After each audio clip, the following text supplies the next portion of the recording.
Dahil cleaners kami every Friday yan, pinagtulungan namin yung paglilinis kasi every Friday talaga naglilinis kami.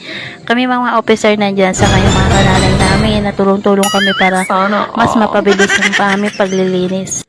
Dahil lahat naman kami may mga anak dyan na nag-aaral para makaiwas na rin sa sakit yung mga bata, kaya mas mabuti pang nilinisin lang namin every Friday. Yan naman ay nagbibigay kami ng floor wax dyan. Kanya-kanya kami ng bigay.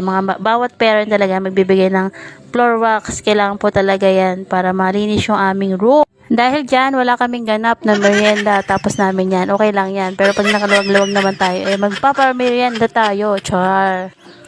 Ayaw na namin talaga mapagod si ma'am dyan dahil nahiya rin kami.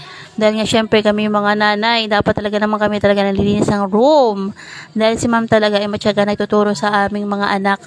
Lalo na sa aking kulit na si Thomas, yan talaga makulit talaga. Pero mabait naman yan, tahimik lang.